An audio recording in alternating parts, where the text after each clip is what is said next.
Welcome to the channel. Thank you everyone for tuning in. So welcome to part 2 of the state of the collection video. So this part 2 is basically anything which is not a dive watch. Yeah, that's the best way to put it.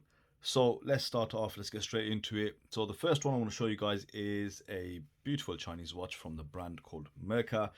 Yeah, it's a mechanical winding movement. I've covered this in one of the reviews I did, and it's this pale sort of peach or pale salmon dial with the dolphin hands, 38mm case. I love it. It's such a beautiful watch, such a well-made watch, and with Merca's designs of this nature, there's just so many out there, and they've made some new dial options that I'll recommend check them out. Bearing in mind they got major customer service issues, but some of these watches just look so good. They really do appeal to my particular style, so which is why I've kept one of these.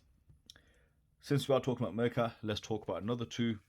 This is the Mera Panda without the bezel, just a fixed bezel, and I've put it on this leather perforated strap. It looks good, lightweight, 38-39mm case, very legible and visible, and yeah, I really do like some things that Mera do. This is a mechanical hand winding chronograph, the ST1901 Seagull movement, and yeah, one of my newest additions, and I really do like having this watch. Next up, let's cover all the Meras. So this is the same Panda chronograph, but with a bezel this time. Same case, you know, nothing really different, just the addition of a bezel. And some things I really do like about this. I like just the general look of it, how it looks quite toolish. Yeah, and just really well made, right? The machining, the build quality of the case is superb, great to look at. I've paired it with a aftermarket FKM rubber strap. This one is actually from Seaston, the strap is, and yeah, it does fit, and you know, it's just a pick up and go, but you have to make sure it's bound and the time has been set. But lovely watch.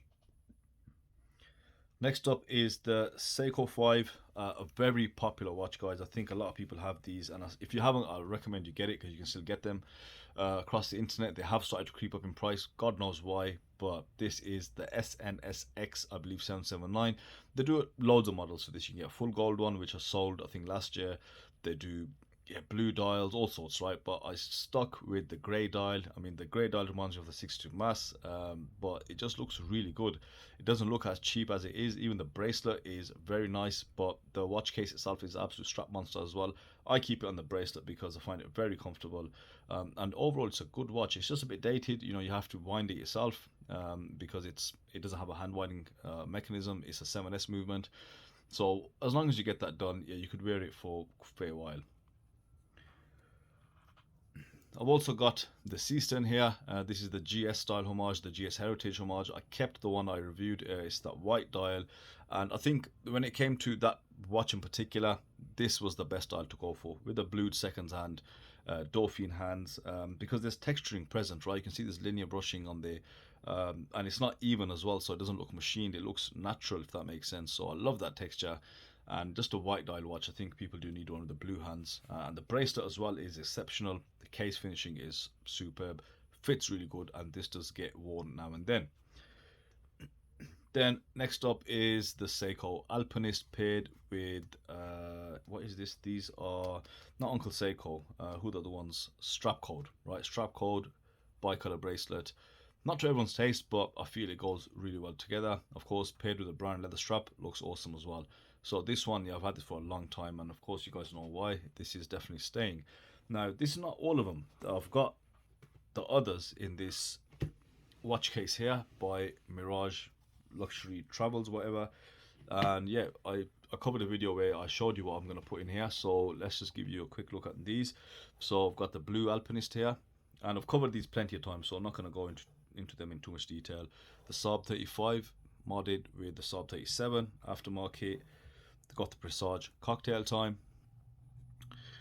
Yeah, I've got the Saab 33 with the STVS bracelet aftermarket from Uncle Seiko.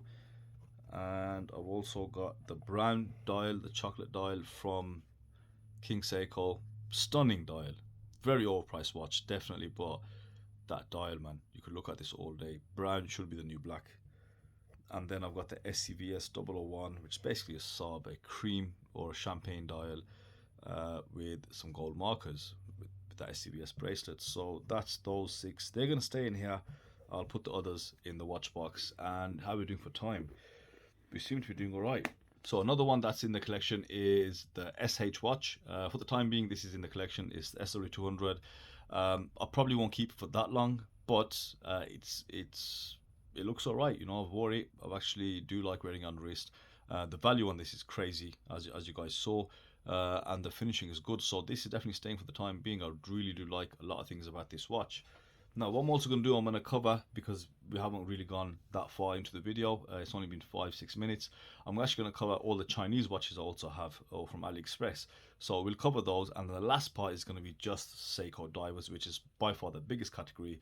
As you guys know, I love Seiko divers, and there's probably a lot more to talk about there. There we go. So I've actually bought in a lot more, and it's not just Chinese. I think there's one micro brand in there perhaps. So the first one, the Revelo Hex Mariner. This is the 38 mil or 39 mil. The review I done on this, I kept that review piece. You know, thankfully they did let me have it. Great watch. You know, I was gonna sell this, but then I wore it for about a week or so. And initially, you know, just after wearing it for like the first couple hours, I knew I shouldn't sell this. This is an awesome watch. It's been made so well for that Submariner style, and looks so different. That's what I love about it. I mean, it doesn't really scream Submariner at all. It's just got subtle cues that let you think it's that. But aside from that, I don't think it's even a Submariner homage. It's just called Hex Mariner.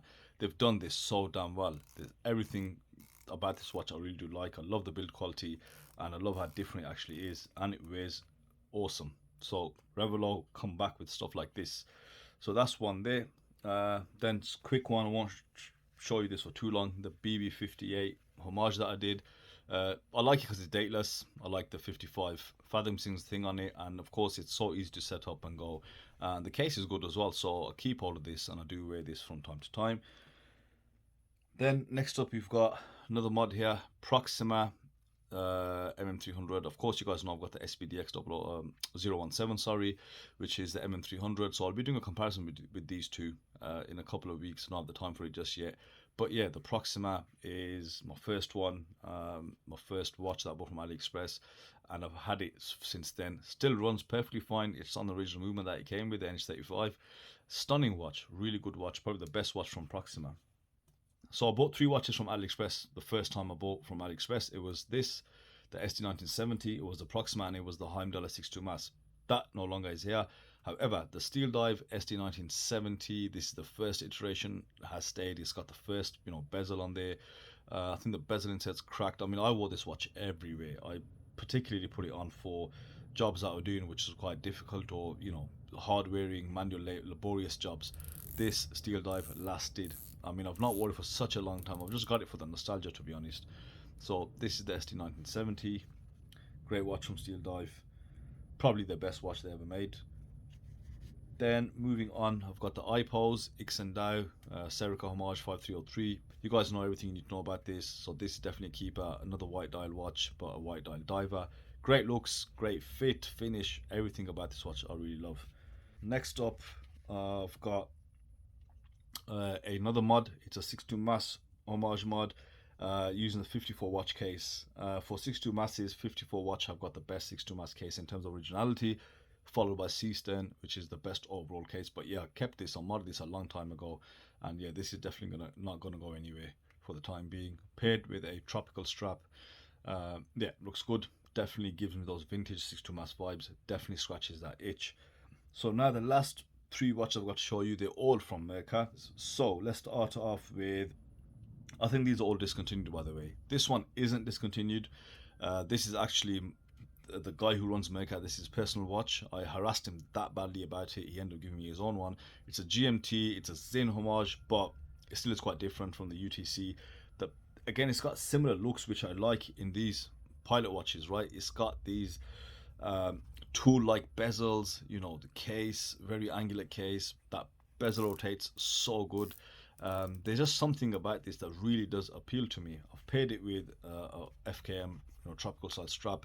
Suits the watch really good. Love the handset on it. You know, the GMT function I really don't have a use for, but it does look good. So I need to actually review this, but like I said, it is discontinued, and when America came out with these, they were stupidly expensive, well over like £350. It's difficult to recommend that watch.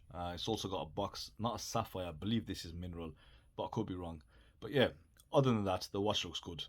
So now the last two, the best watches made from Mera. This is the Ocean Master. You guys know the history about this. If you've been into watches, you know, since the beginning, that when I started this channel, you guys know Mera's Ocean Master was a fantastic watch. I reviewed this a long time ago, and this is the one I reviewed, and then I actually got myself the orange one as well. There was one variant I wanted to get, but they ran out of stock and they never made it again, and that was the green gradient one. And I'd love to have all three, to be honest. Bezel rotation, simply the best. I love that Seiko S dial. I love the cathedral hands, the red seconds hand, the red text on the dial. You know, I called it a King Willard because it's just a beefed up version to, you know, the SD 1970 or the Captain Willard. And yeah, I just love the polish highlights, everything about it, guys. I really love it. You need to see the review. I just was so excited about this watch, and I still am. This is not going anywhere. I've had people offering me, you know, sending me emails, sell me this, sell me this, sell me the orange one. Guys, I would love to, but actually I won't love to, sorry, I take that back. I wish I could help you guys out, but these two watches are not going to go anywhere. I mean, lifetime serviceability as well with the NH35s. Unless they discontinue them, then I'll definitely be stockpiling them. But these two watches are definitely, you can wear them and they still give you the same effect that they had when I first got them. So that's it for this state of the collection. I've tried to take some away from the actual Seiko dive watch collection, which I'll be doing next video, guys. So I'll put these in the new watch box, and then I'll see you on part 3. Thank you all for watching patiently, and I'll see you in the next one.